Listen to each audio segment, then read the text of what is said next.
Welcome to Zoom into Wine. Every Wednesday night we get together and with some great people and talk about a different grape variety, a different place, taste some amazing wines with some wonderful people from all over the good country here. So thank you guys for joining us, and I hope you guys enjoy the presentation tonight. Tonight it's about the wines of Armenia, and this is the first time that we have attempted to discuss Armenian wines. I'm gaining interest. I really enjoy the wines that we're tasting tonight. And but I'm going to need some help. So I brought an expert along. My friend Stefan is in charge of winesofarmenia.com, and he is on the Zoom with us. Hi, Stefan. Hello, good evening, everyone. How are you, buddy? Wonderful. How are you, Ian? Good to see I'm you good. again. You too. Thank you for joining us. I'm going to spotlight you, and I'll spotlight myself so you're not all alone out there. But we've got a lot to cover. When I first tasted some Armenian wines at different times throughout my career, but you really came to the business with an idea to be the importer of a lot of Armenian wines. How did that come? How did that happen? Well, I've been in the online wine business since 2005, both importer, distributor, online retailer. First, we started My Wine Plus back in '05, and part of me being Armenian, I was very much interested in Armenian wines. And one of the premier Armenian wine that came to the world scene was Zora Karasi. The Zori Caribbean is a pioneer when it comes to premium Armenian wines. And he's the one who brought in the Italian wine consultant, hired the best consultants to select the best vineyards, the best locations to grow the best Areni grapes to make some of the best wines coming out of Armenia. So far, Zora Karasi is the prominent, was the first premium Armenian wine that came to the world scene. And we were responsible in bringing that to our wine consumers, our customers, and we made a brand for that wine. I'm happy to do it. Eventually, as Armenia was going and still going through a wine renaissance, more and more quality wines started coming out available for us to import. And then we established winesofarmenia.com platform, which eventually became its own entity right now, where we have become the largest retailer of Armenian wines in the US. We carry something like 170, 180 different Armenian wines, and we're happy to do it. You can find wines from all different parts of the world, parts of Armenia rather. There are five main regions of wine growing regions in Armenia. They don't call them appellation there; they just call them wine growing regions at the moment. And the granddaddy, biggest, the most famous is Vayots. Vayots is in the southern part of the country at a high elevation, about anywhere between 4 to 4,800 feet in elevation, where they grow some of the best grapes and some of the best wines out of Armenia come from that region. Although the Ararat Valley is another prominent region, although the weather tends to be a little bit warmer there because it's a valley, so it's a different characteristics developed with the wines. But there, as I said, there are 4 or 5 different regions, and they're all coming of age. They're coming, doing very well, and more premium wines are becoming available throughout the world.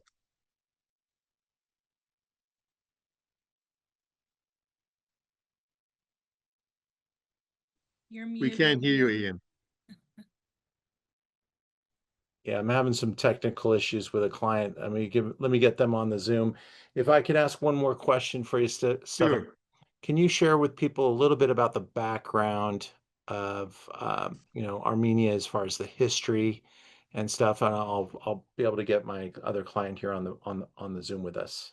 Sounds good. Armenian winemaking history goes back at a minimum 6,200 years. In this southern region, Vayots region, archaeologists have discovered this cave called Areni 1, where the grapes the current Areni grapes that are growing in Armenia right now, they've found traces of that wine, of that grape in the caves going back 6,200 years. And they are exactly the same grape, same DNA. So Armenia has a very rich history of winemaking. Of course, over time, wars, tragedies, a lot of things have happened where we might have lost some of that zeal. And then I'm jumping a lot ahead to beginning of the last century, where after 1920, this Armenia became part of the Soviet Union. And part of the Soviet Union's grand plan, they wanted to have different countries within the Soviet Union to be specializing in different products.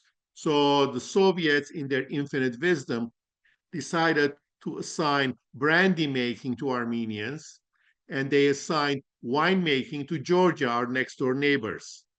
So Georgia, again, it's the same region. Georgia equally claims to be making wine for, they claim to be making wine for 7,000 years. So it's a matter of, after a while, it becomes anecdotal, so to speak. But nevertheless, but given our history, given our tradition of winemaking, since Armenia's independence in 1989, Armenia started making wine again.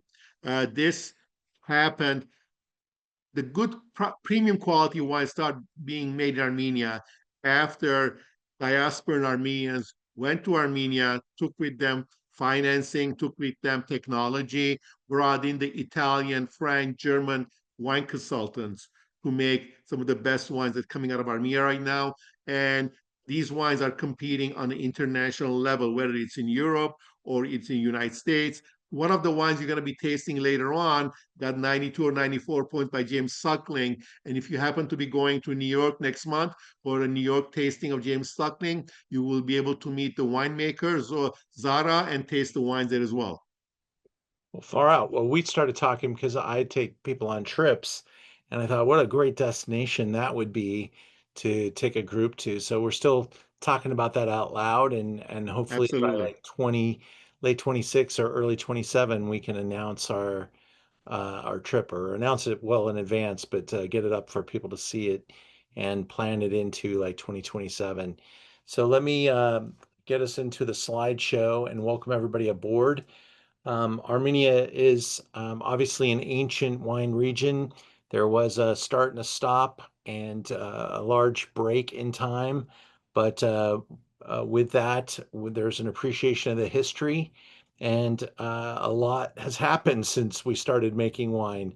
And so now we've got wine pioneers and wine experts coming together to solve some of the challenges of making wine at high altitude. We've got the technology, we've got the wisdom, the knowledge, and we're employing lots of different things to make wine in various parts of the world. We've got wine vineyards planted in Tibet at 7,000 feet in Wow. elevation.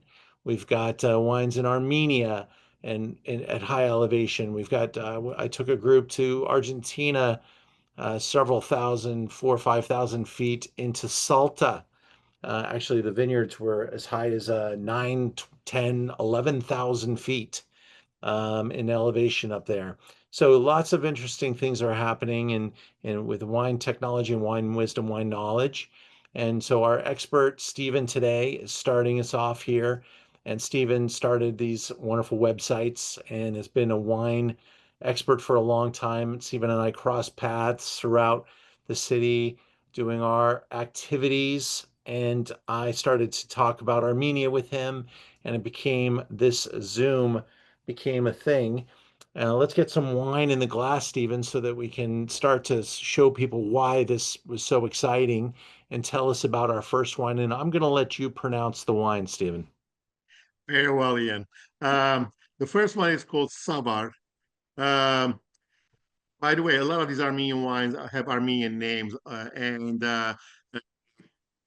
this may be, but I keep telling them they shouldn't keep the Armenian names short and easily pronounceable. So I'm happy these people listen to me. Uh, That is a key, man, because I look at some of the labels and you get lost in a hurry. I mean, Correct. Savar is an easy one that looks compelling, but tell us how do you pronounce the rest of that? Okay, huh. All right. Khatoun Kharji. Okay. A little bit of background. The two main grape varietals that we're getting wines from Armenia at the moment.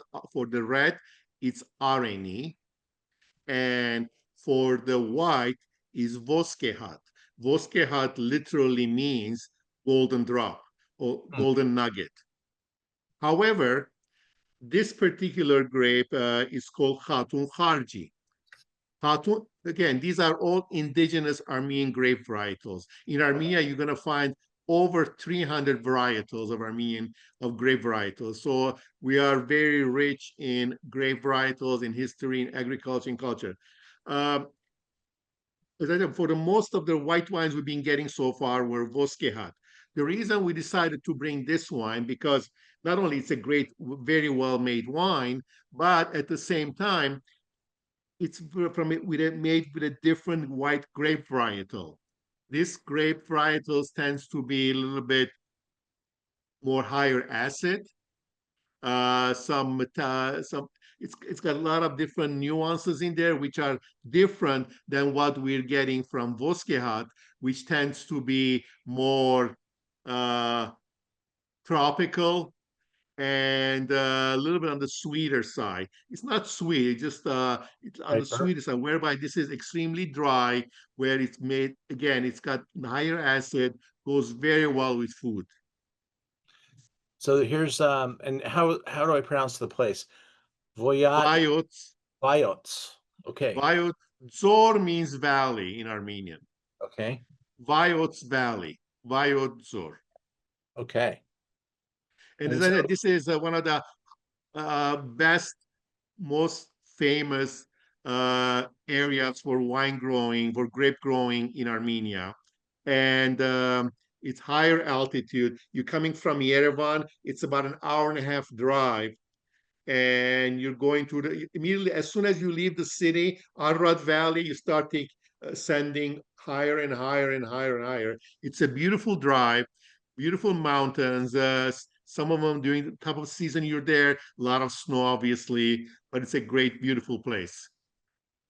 so we're at 1,350 meters. So what's that, about almost 4,000 feet? Correct.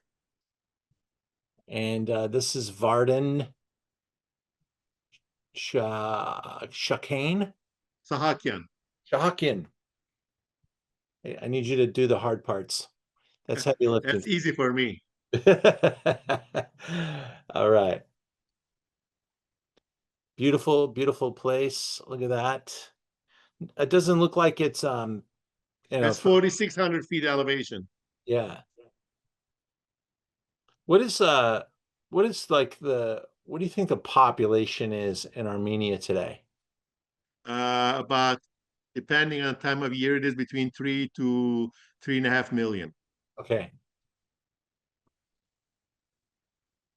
And so do you think they're making enough wine for the local population or more than more than enough for the They're local? making more than enough right now because just like in the US, where people, for the sake of legacy or for bragging rights, after they make the money somewhere else, go to Napa Valley, buy a winery, Yeah, and start making wine for themselves with their name on it. Same things happen in Armenia, where people who have made the money in some other businesses, yeah, and they start a winery. got it. So here's These the are name some of of the yeah. I'm going to read off to you the 6 characteristics Okay, of good. what makes Armenia unique. Okay, go for it. High altitude vineyards, up Okay, to 5,800 feet in elevation. yeah. Indigenous grape varietals, Right. volcanic soil, Hmm. free from phylloxera. Though then phylloxera never went to Armenia. And that's pretty common with high altitude. So maybe Correct. there might be something there. Winemaking tradition going back to 6,200 years, as we discussed earlier. And continuous cultivation of the same varietals for over 6 millennia. That's strong. Yeah. So the wine that we're trying right now, Khatoun Hari. Kharji. Kharji. Kharji. Kharji. Got it. Sound. Kharji. Maybe we just call this KK. As you wish. No, I don't mean to be that simplistic about it. I'll learn the hard way. But I this is I think the first wine we tasted together, Stefan. This is what you gave me to share with my family.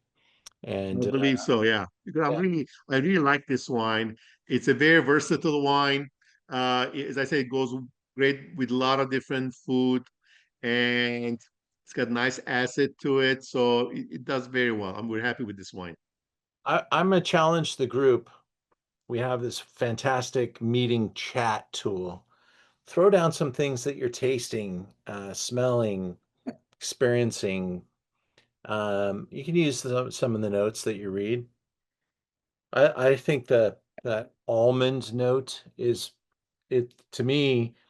It smells like I don't know marzipan. Is it more of a cooking term or um, and that beeswax thing is definitely there too. If you focus in on that, just smell that for those characteristics. But what else? What kind of fruit do you smell?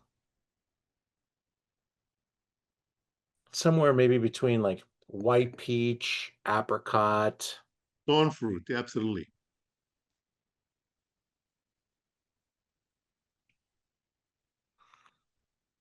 These plumats are really blowing minds too. Because there's nobody knows what they're called, but they kind of cross over a lot and kind of blur the lines, but it really make that happen. I totally agree with you.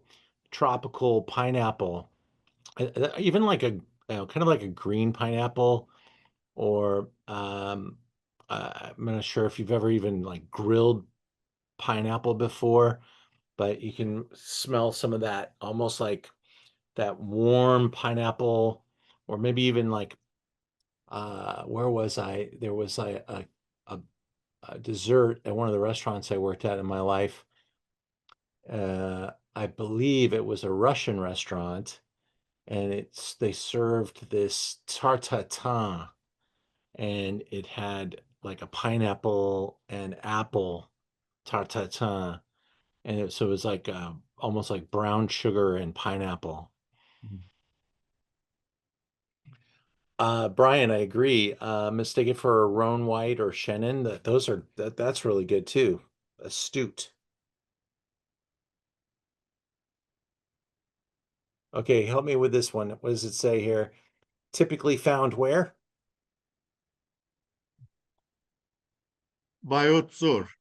That's I the region. That that's word is misspelled, but that's the Vayots Valley we were discussing earlier. I wish I could blame it on the misspelling, but this is it right here, right? This is what we're talking Yes, about. absolutely. But it's also grown in other regions as well.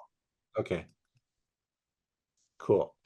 Well, we'll get better at this. By this time we zoom again on Armenian wines, we're going to be experts. I'm going to be rolling all those hard consonants. Sound. Yeah, I'll get that going, man. Quick comment. High altitude, cool climate stuff is sometimes pretty low in alcohol. If either of you have the bottle there, or happen to know that the ABV on any of these, we'd appreciate This in is case you 13%. how much? 13. Okay, that's pretty good. Excellent. Yeah. Yeah, good point. Outstanding. And there you can demonstrate aromas of floral, citrus, and pineapple. Look at that, pineapple person. All right. I brought an expert in to back you up, Stefan. Alvina is joining us tonight. She's graduated from Lewis and Clark University up in Oregon. Hi, Alvina. Hello, Hi, welcome. so nice to meet you. It's so amazing to learn about all these Armenian wines. I'm from Yerevan myself, so it's very cool to learn about all the varietals and all the wines you're exporting. I mean, Well, happy importing to to do the it. US. I think these are fantastic wines, very well made wine, made by great people, and we're happy to offer them to our customers here in the US. You need someone Mm-hmm. smart, Stefan. She needs a job. She just graduated. She's got That a is very true. We she should needs a talk then. visa too. She needs a visa quickly. Oh, thank you, Ian. So here's our first wine, and uh, I'm noticing the vintage. What's our drinking window on this wine, Stefan? Uh, 2 to 6 years. Okay. So as you can tell now, it's in great shape. I'd say at least 2, 3 more years Right. of very But healthy. I mean, this wine is not made necessarily for aging purposes. Right. This is made to be drank fresh whenever it's available, slightly chilled, and it makes, as I said, makes a great accompaniment for a lot of different dishes. And pineapple. Yeah. And I think some wine regions of the world kind of come in to America with like trying to be the world's greatest $7 wine. And I think a lot of regions make mistakes doing that. And it's usually the importers that are taking that route. And what I really respect about what you're doing is you're bringing in some really damn good stuff. And some of it might be a little more pricey, but the cost of doing stuff in faraway places and in the mountains where it's not a lot of there's not 20 stores sitting on every corner of the valleys Right. providing supplies and expertise. I talked to Paul Hobbs, who makes wine in Armenia, and he was super excited to get involved in Armenia. He said, but one thing I forgot is it takes like 2 days to get there. It takes them Yes. 2 days to get there, 2 days to get back. And that makes it expensive. And another thing on that point, Ian, if you don't mind, these wines that you're going to be tasting and drinking today are coming from small boutique wineries. These are not industrial wineries that are making 500,000 cases a year. These guys make at most maybe 10,000 cases, one of them, in the case of one of them only. The others are anywhere between 1,000 to 5,000 cases. These are small wineries, small operations. These are craftspeople who are making the best wine they can make. And that's why they're a little bit on the higher end pricey. I just want to make sure everybody knew the first glass that I tilted back really hard was water. I was just making sure. 'Cause I think I saw people go, "Oh my God, did you see?" and just slam that glass. You're a Um, professional. yes, I am a professional and I try to drink as much water as I do wine. It doesn't always work out, but let's move on to wine number 2. Beautiful first, very different. I mean, I think what I love about that first wine is that we're not sitting here talking about how it tastes like a Chardonnay. We might compare it to Rhones, which are a little different, or some other things, but there was a really distinctive difference there. And that's what I Hmm. loved about it. I mean, to me, wine is cool and exciting because they all taste a little bit different. If they all tasted a lot alike, it can get pretty boring in a hurry. And Correct. uh, with that, we just started off in a really good step. And now we're moving into wine number 2. And I'll tell you, this is one of my favorites.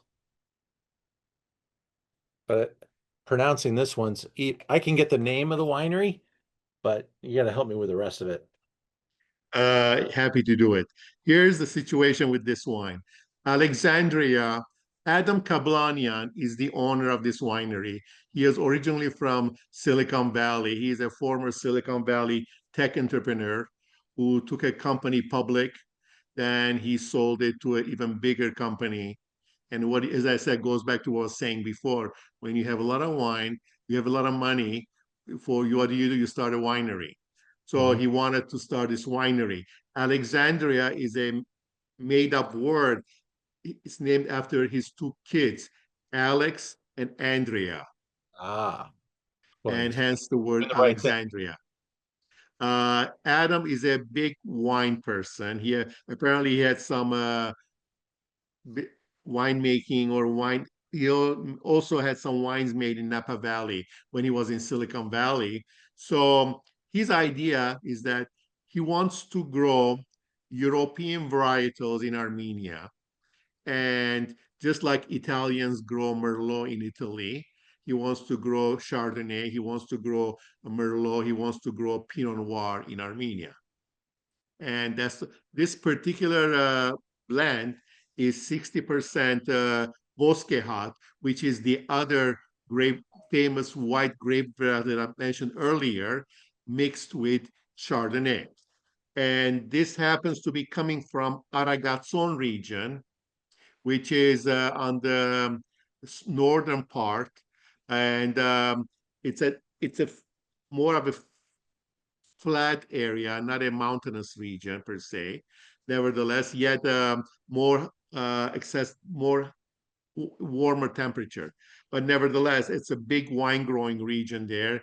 And we have a number of different wineries that are there, including Armas Winery, including Vanardi, including Voskeva's wineries. Well, look at that soil. You can see limestone, and that's usually Correct. what you find on the valley floor or the lower levels. All Mhm. that water settled somewhere, then it, continued to evaporate, and then it petrified, turned into stone, whatever. And that's what limestone is. And so you've got these really cool, like bottom of the river type of soils here. Yeah. And looks like sustainable practices. Uh, Mhm. I would imagine, as I'm looking in this picture, you can see the irrigation, so they do need to irrigate. But is there much rainfall up here? Quite a bit, actually. A lot of snow, actually, also. Okay. And wind, probably. Yes, That's why you don't see many trees, right? correct. All right. So this one does have a little bit of a crossover between Old World or Armenia and then New World varietals, Chardonnay being a pretty good ambassador. Mhm. Uh, fresh bouquet with hints of yellow fruits, delicate florals. I didn't realize there was any Chardonnay in this when I tasted this the first time.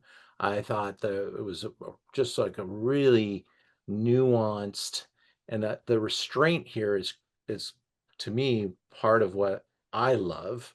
I'm not sure everybody appreciates restraint the way I do, but when a wine punches me in the face, it can get to me.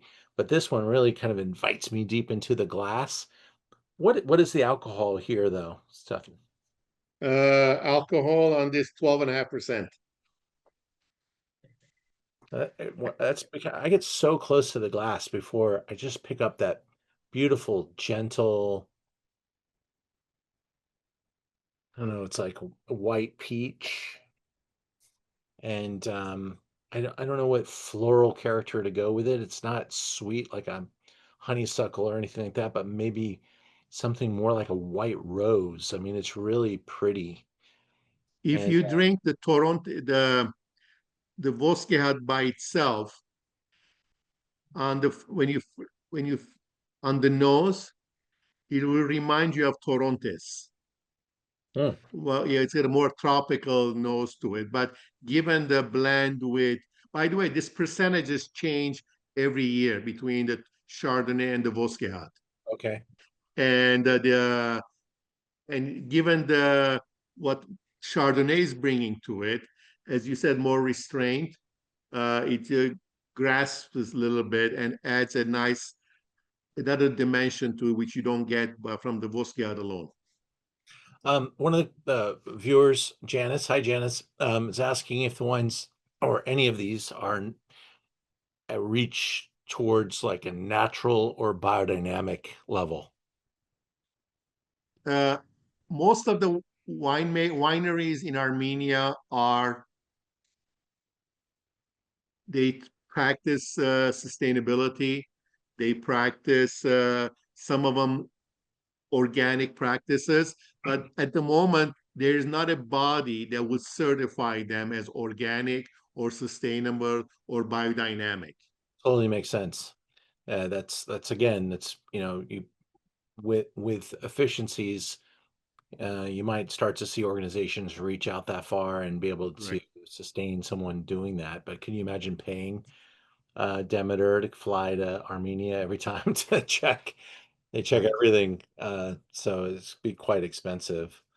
But yeah, I think, uh, and so what you could say though, with those things is that we're seeing wineries that are striving to be as neutral or natural as possible. And there is no real definition for natural wine, but certainly, some of those other categories, biodynamic, eco, there's European Union labels, etc. These are all things that wineries do sometimes aspire to achieve, especially if they're making some volume. It's a great Right. communication tool. These first two wines, this one's also very small, right? I'm going to go back to that slide in Well, this. at the moment, it is, yes. Yeah. By the way, we are getting a rosé made from Pinot Noir grapes from this winery soon. All right. And we are also getting 100% Chardonnay soon. So you said Voskehat is probably the most significant of the grape varieties. White grape varietals that we are being exported to the US at the moment. Cool. And Voskehat you said could be similar to Torrontés. On the nose, it's got a tropical nose. Very good. Okay, picture. We're at $30 for Alexandrea. Stylish little wine, man. I really appreciate the balance of it. Mhm. I appreciate that restraint. I love the way that it presents itself. Wonderful freshness. The acidity is assertive, but not so drying that it's tart or bitter. I think it's just a well proportioned wine, and the packaging actually, I think it even looks better in person. It's quite upscale and Very elegant. very elegant. Yeah.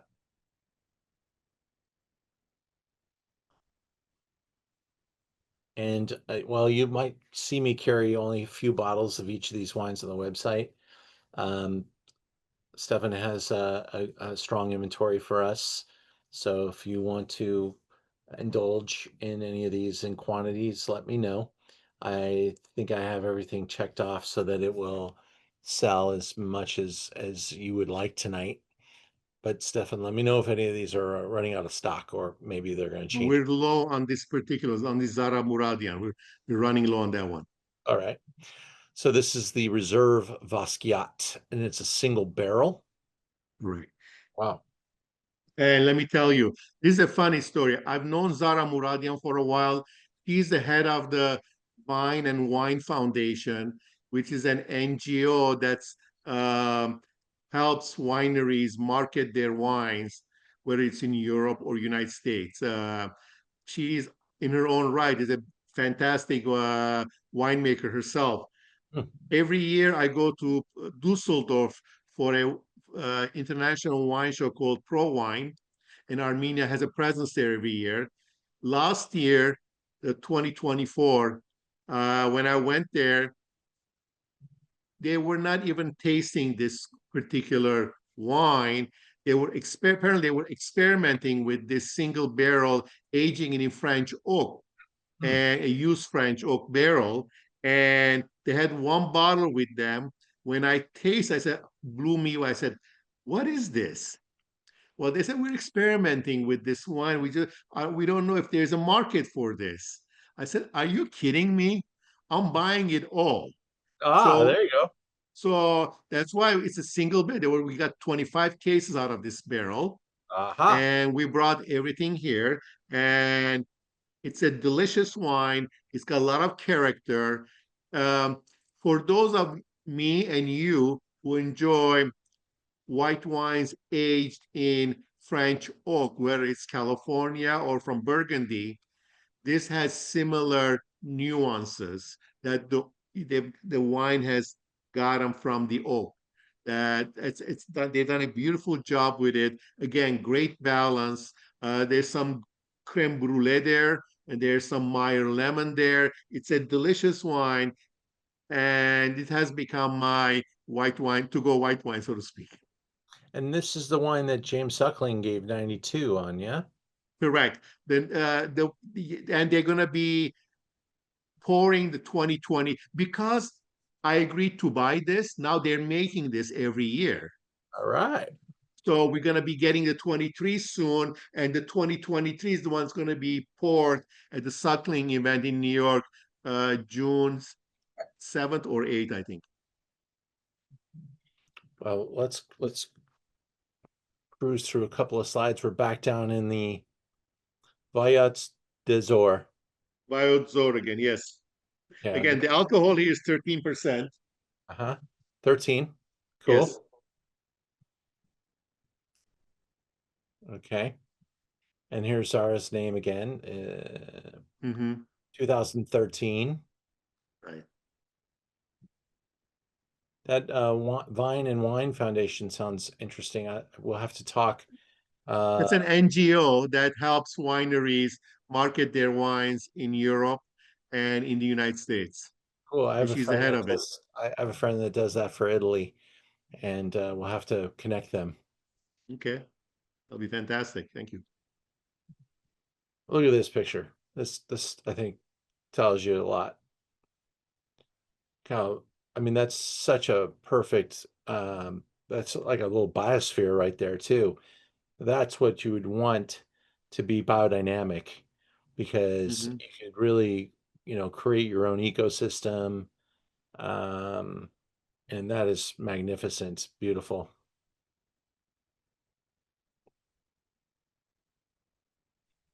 100% Voskehat, aromas of Voskehat. Correct. Voskehat. Voskehat. Voskehat. I'm a little stubborn.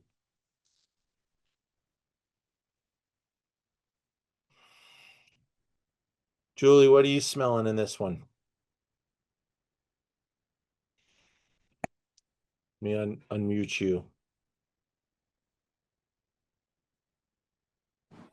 I just started, but definitely just right in the nose, jasmine.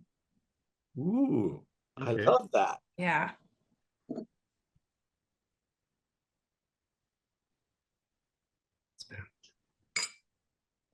It's definitely more assertive. That wood really makes you pay attention. It kind of wakes you up a little bit.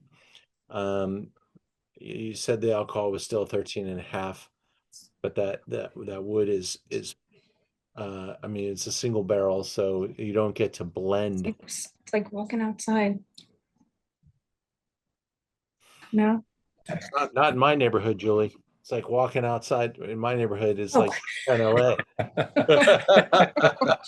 Sorry, we have a beautiful jasmine blooming right outside of our kitchen. And every time I open the door, And there's one, actually, I said that as a joke, but there's literally a wall of jasmine outside the building we're in, and it is the most honeyed fragrance right now. It is just booming. It's going to be gone soon, I'm sure, but it's like at its peak. You can smell it a block away. It's gorgeous. yeah, it is. That is what you smell here.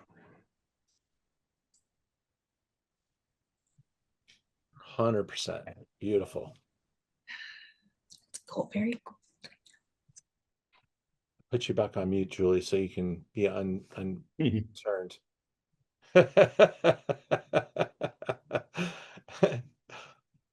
She cusses like a sailor too. I know.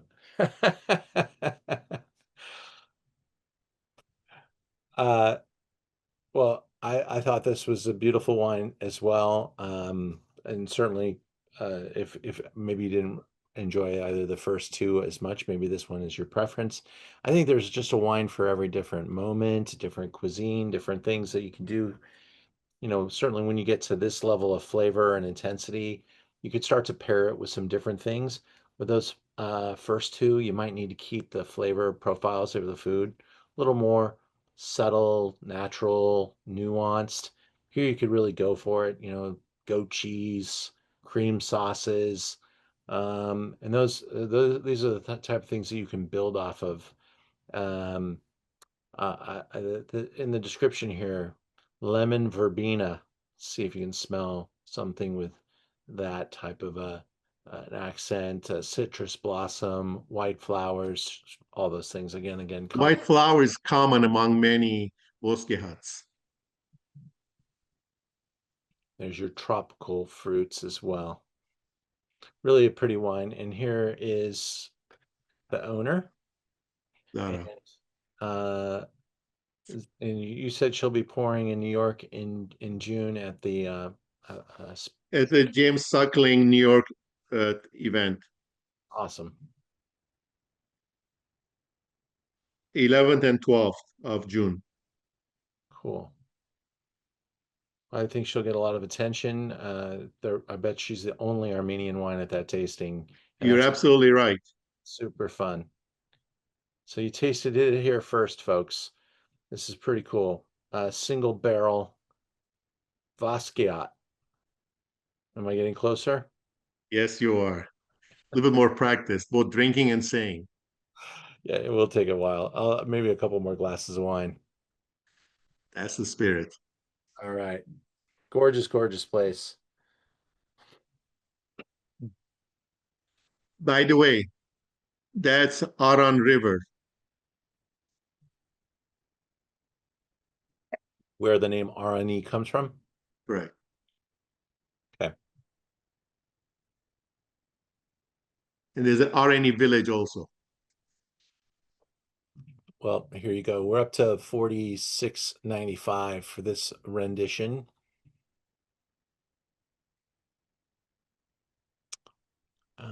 Let's see. Before we move into the reds, I've been doing these really radical dinners tomorrow night. I've got one more. It's called the 100-point dinner. All the wines are served blind. We taste them, we evaluate them, we guess what they are, we pick our favorites, we reveal, we talk about them, tell the story of each wine. It's a lot of fun. It's a great way to do it. And tasting, proven champions next to each other really gives you a great perspective. And we're doing it at one of the Valley's best restaurants. It's called 71 Above. Oh, wow. I always call it the First Interstate Building, but I think that's what it was called back in a different era. It's called something else now, but it's way up there on the 71st floor. You're looking down on Dodger Stadium. It's got one of the most incredible 360-degree views. And I will tell you, the food doesn't need to be as good as it is at 71 Above. The view, the atmosphere is wonderful, but the food is on point. And he's getting some praise finally. Different organizations starting to list him, and at the top, James Beard, etc., are getting involved and really noticing the efforts here. And this is a Armenian family too, right, Stefan? The chef is, yes. There we go. I'll have to ask him some questions about the wines that we're tasting tonight. That would be a fun place to maybe do an Armenian dinner. A lot of Armenians in that house. There was recently an Armenian wine dinner was done at a place called Nomad in Water Village. Oh, very cool. All right, we're moving into the reds. This is a very interesting story, this wine. Voskeni, Voskeni wines and the one we're going to taste a little bit later on, Old Bridge wines, were the first two wines we started importing from the US. And I guess I've developed this affinity towards these wines, and not only because the wines are great, but the families who make these wines are great, great people. Now we're in the valley, Ararat Valley. These Voskeni wine vineyards are literally 1,000 or 2,000 meters from the Turkish border. Okay. At this winery here that you're looking at is literally 2,000 meters from the Turkish border, and on the other side we have Mount Ararat. So it's a beautiful place, very touching place, very emotional place. Every time I've been there, I don't want to leave. It's so close yet so far, and the family who makes these wines are phenomenal. They're great, great people. Interesting. If you can go back to the other picture, please. Sure. What back The picture? bottle shot. Oh, sure. Okay, the picture on this guy here, his name is Simpat. Simpat comes to United States, more specifically to Boston, in 1880s. And just like any other immigrant, he works very hard, makes a lot of money in Boston, and decides to go back to Armenia at the turn of the century to buy vineyards and to make wine. So he goes back in 1905, 1910. He goes back to Armenia, buys a bunch of land in the area that they're in right now. And before he even has a chance to start making wine, the Bolshevik Revolution takes place. And they confiscate all his land. Yeah. And the guy dies penniless. Wow. This is their great grandfather. 20 years ago, this family buys all the vineyards back from the government that their great grandfather bought 100 years ago. Oh, And what the a cool grapes story. there you find in the Voskeni wines come from the land which is by the Turkish border at the house you were showing earlier, the winery you were showing earlier. It's a very fascinating story. Wow. Now, this is an Arani, right? Is that? Areni, correct. And I've had some experience with this grape variety. This is the most famous of the Armenian grape varieties. Red wine, red varietals, yes. Yeah. And it's gentle, like maybe like a Beaujolais, or gentle like a Burgundy. That's a very good point, yes. But has some real interesting nuances that I think keep it very unique, very rustic, if you will. I think it's really a beautiful rendition. I think it's very authentic, very I think the label's really a cool story too. And with all Arenis, you're going to have a lot of sour cherry as a big part of that. And this wine is 100% stainless steel, so you're tasting the actual fruit from the valley, Ararat Valley, and it's a beautiful place. It's a very heartwarming, very touching place. And if you have good fruit, you don't want to screw it. You want to keep it as its best. Let the fruit speak for itself. It doesn't need manipulation. It doesn't need anything. Just a beautiful straight wine to be enjoyed. Lots of spice nuances here. Brown spices galore. Like clove and cinnamon.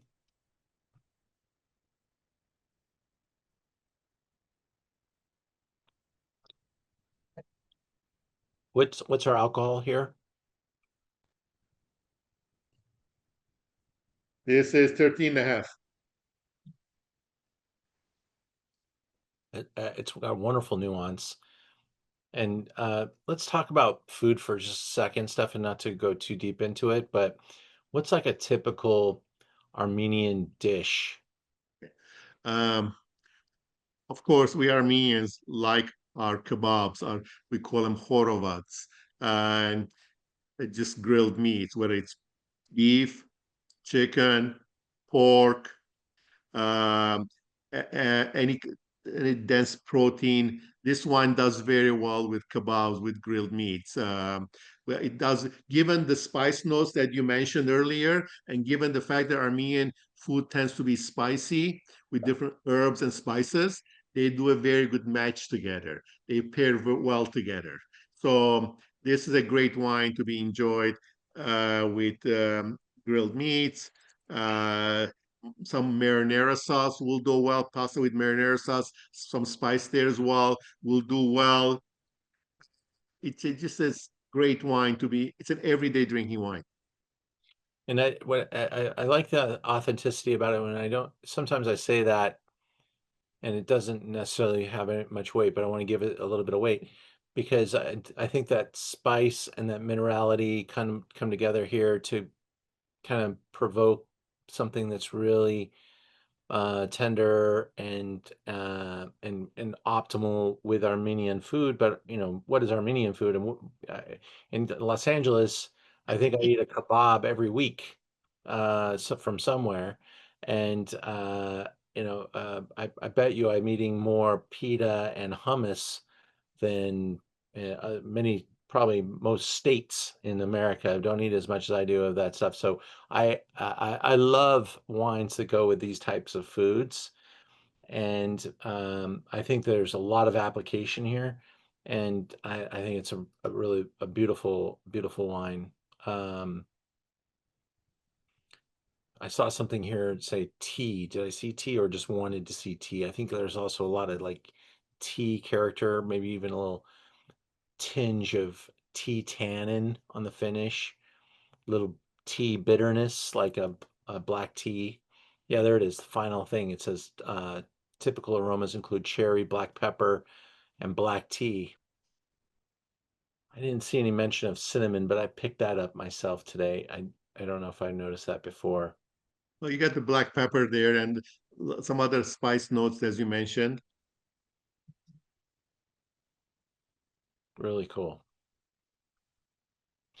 This reminds me of a winery we visited when we went to Portugal, and the winery was started in like the 1500s, and they had their winery taken from them when communism came into Portugal. When communism fell, they were able to reclaim their property. I'm not sure if that required purchase or just were able to take it back, but they maintain this authenticity, this slow wine movement, making it the same way they were making it hundreds of years ago. And I bet that's something that they're doing here too, because this definitely shows like less of that modernity to the wine. It's got that kind of rustic element that I think really pulls it off. 25 bucks. Great deal. And now we go to something with some modernity on the appearance, and it is Right. beautiful. Maran Winery. Malahi. Maran, correct. Maran Winery. Maran, which means cellar, by the way, in Armenian. Okay. Maran Winery. This is a very old winery in a sense that this winery has been around for over about 120 years. Mm. The current owner, whose great grandfather started this winery in the Vayots Dzor region, is a preeminent wine expert and wine consultant in Armenia, Ava Karutunian. Over the last 25 years, whoever has established a winery in Armenia has consulted with Avak to select the right parcels, for planting purposes, for varietal selections. He's a preeminent expert in Armenia. He's written multiple books on wine culture, history of wine. I've loved talking with him, and just going to Armenia and talking with this guy is worth spending those 2 days traveling to Armenia. He knows so much. He's a wonderful person. They make Maran wines, which are fairly popular in Armenia. We were drawn to the Malahi line. This is a new line for them, which are meant to be blends. And in the case of the red Malahi, it's a blend of Areni Noir we've been talking about earlier, Khndogni, which is another Armenian varietal, and Malbec. Oh, wow. Yes, all grown in Vayots in their own vineyards. And I think it comes together very nicely. By the way, the design, they call this crossing parallels. That's the whole idea of this harmony. All these three varietals coming together, it's a harmony. That's the whole idea behind it. I think they do a great job. Here's something interesting. They also make a white Malahi, and in that instance, the varietals are Voskehat, white Areni, which is different than red Areni, and Aligote. So it's blending the old and the new together.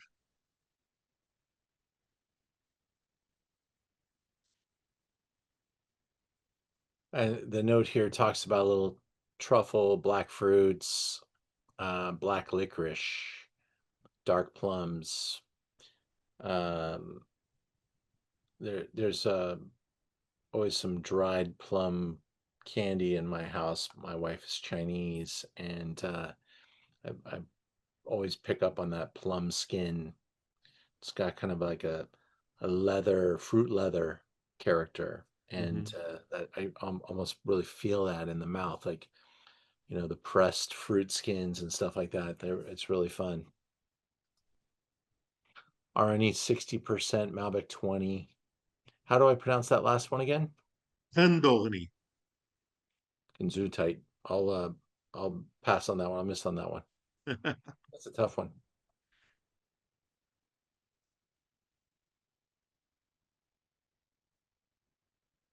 Beautiful, beautiful scenery. Great shots. Is it always this photogenic, or did they have to take a lot of shots? Absolutely, yeah. Last time I was there was last September. It's just a beautiful, beautiful place. 25 bucks? Do I have that price right? Yes, you do. I can charge you more if you like. Oh. That's super. That's super. It just the packaging and the richness of this wine tastes a little bit more expensive, and I think is really fun. I think people would maybe guess some different places with this wine. It's not like anything else I've ever had, though.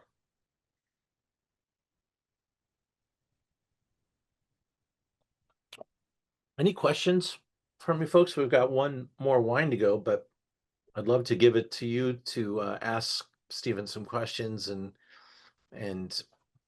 maybe make any comments that you had.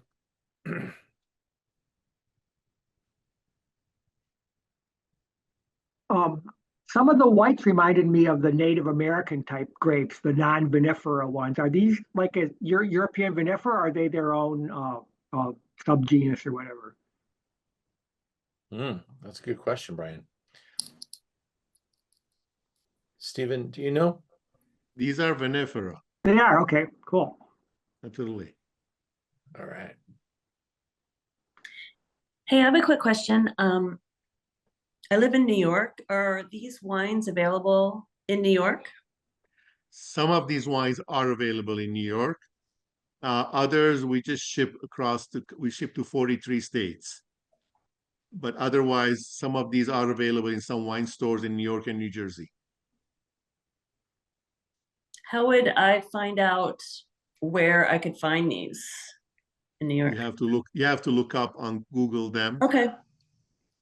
Great. Yeah. Wine Searcher. Thank you. Wine Searcher. Yeah, Wine Searcher. I'm sure they're probably at Astor Wines. I think some of them are actually, yes. Yeah, that's right by my house. Okay. Great job. Okay, I'll look for them. These are fantastic. Yeah, cool.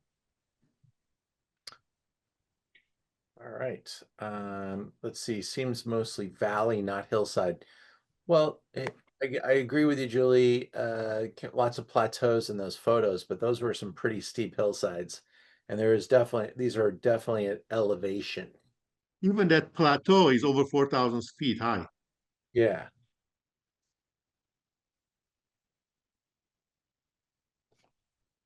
one person's valley is another person's hillside. That's what we're saying.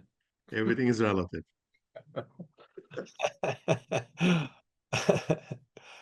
All right. We'll move into wine number 6. This is the classic wine right there, Stephen. Oh, again, this is the first one of the 2 Armenian wine we start importing over 10 years ago. And if I say that I love this wine, I'm understating it. I love this wine. This is the wine that tells you what good winemaking can be from an area where you don't know much about, yet nevertheless you can, once you drink the wine, this is craftsmanship. That these people put their heart and soul into this.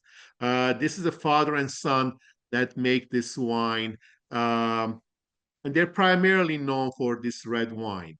And this is one of the few wines, not a few wines, but one of the first wine that they said we start importing, and they hold back at least 4 to 6 years before they release them.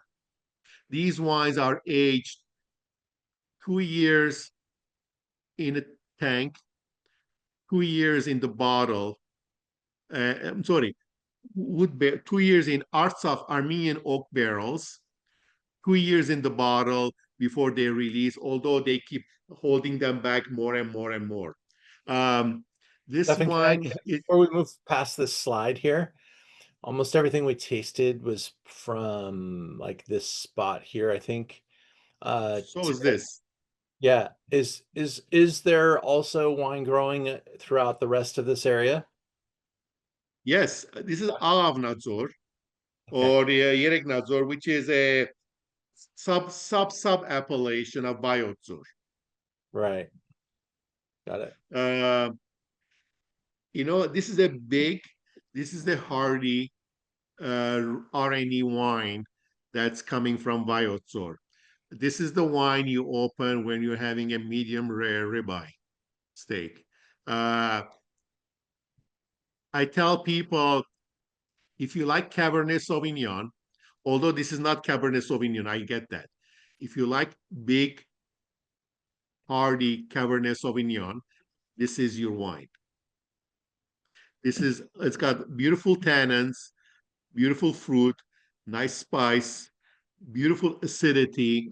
This is 2020. When I was in Armenia in last September, I tried the 2009 and it was still young. So we're bringing some of the 2009, 2010, and 2011 with this next shipment, along with the 20 and 21 again.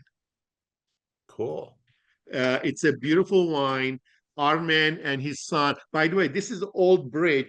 This wine is named after Old Bridge. This Old Bridge on the Arpa River is literally across the highway from them. This is part of the old Silk Road that connected east to the west.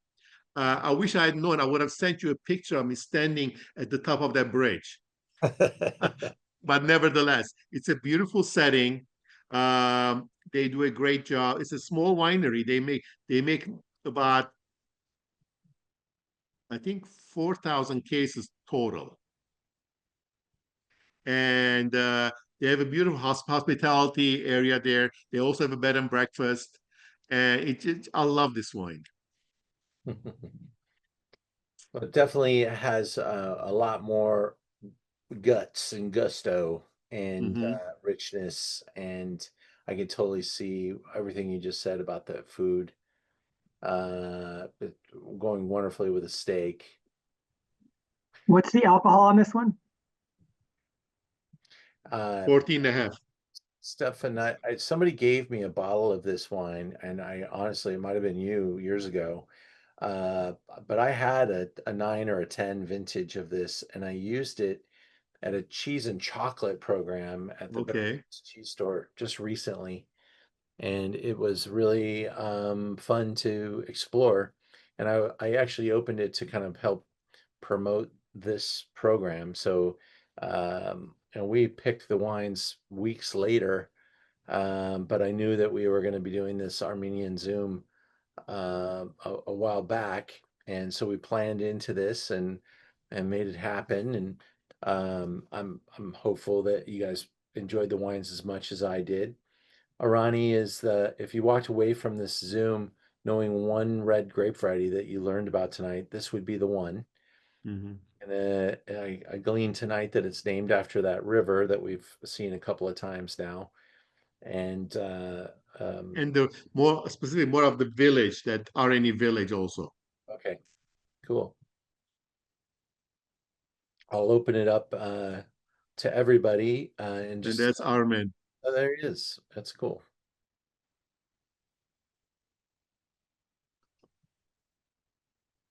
This is part of the hospitality area there with the winery, where you can go taste wine, have a meal. For $39. And would you say this is one of the preeminent wines of Armenia? Absolutely. So for $40, that's a great value proposition, something you can, share over a great meal and know that you're drinking one of the best of the place. So that's pretty cool. Before I end the slideshow here, I just want to plug that we only have a couple more spots for Zinfandel for next week. If it sells out, we might consider growing it a little bit more because we're a week out, but we'll need to see where we go. But next week is our Zinfandel. It's kind of a discussion of old vines versus new vines as we unveil the brand new Turley Juvenile, and we'll be tasting an 80-year-old vineyard as well in that discussion. So really nice flight. And here's the next couple of weeks. The Santa Barbara gathering will really be a big effort for us with us getting 5 or 6 different winemakers on the Zoom with us. And we're tasting some greats from Santa Barbara. Take a look at that wine list. The week after, some of the top wines of Spain. And then, thinking that June 18th might be a little warmer, we're going to explore some really beautiful, bright, fresh white wines from Italy, because I'm collecting quite a few obscure but really sensational wines.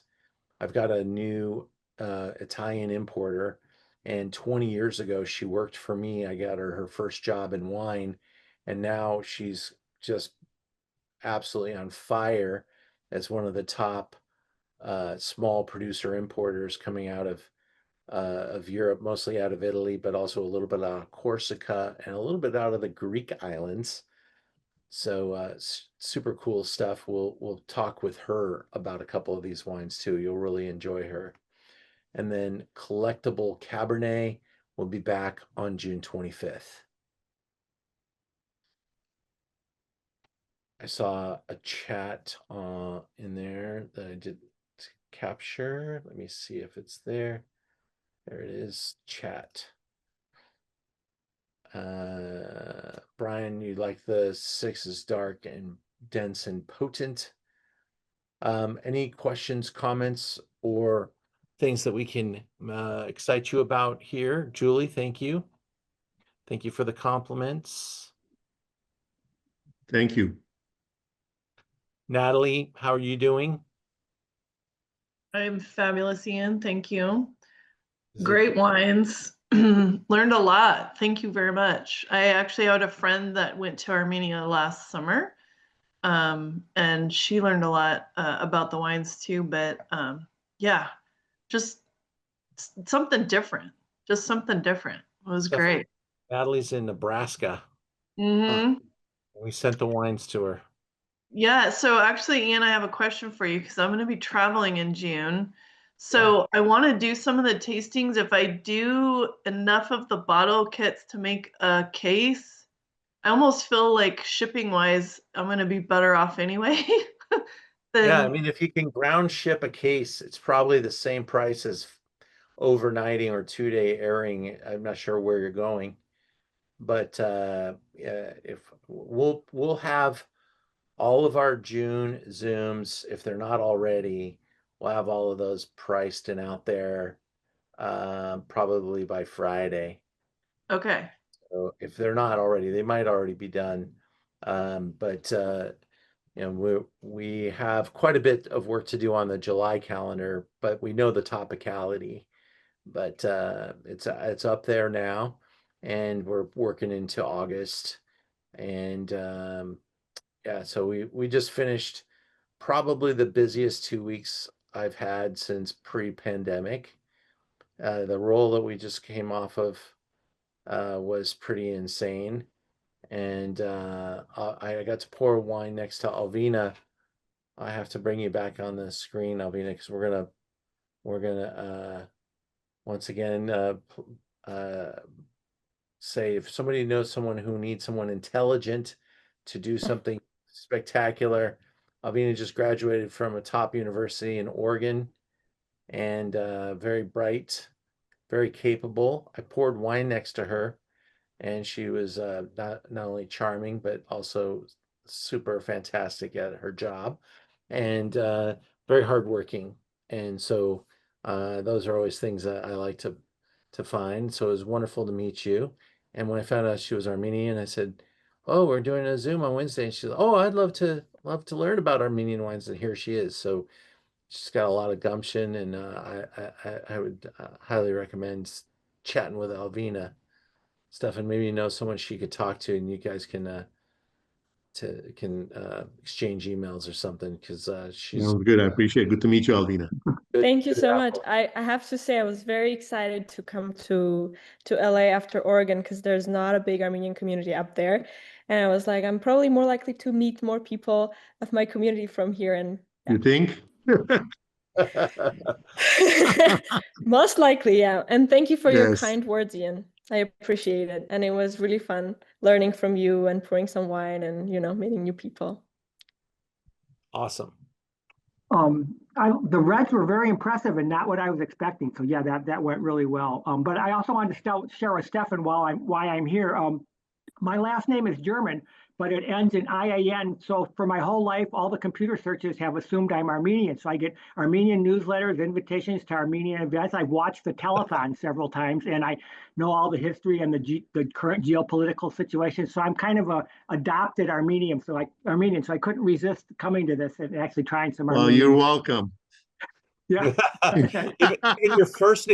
even your first name ends with I. Yeah, so I'm double. Yeah, double Armenian. Yeah, in college, my father had an Armenian professor. One of his professors was Armenian, and he insisted he marry his daughter. So that, yeah. So our whole family has always been, thought to be Armenian. So yeah.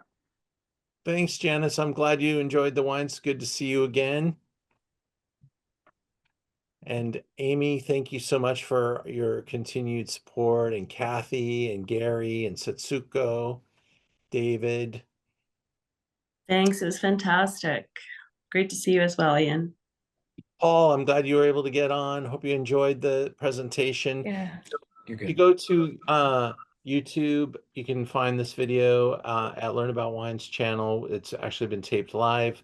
Hopefully my editors will clean it up a little bit for us going forward, tighten it up a little bit.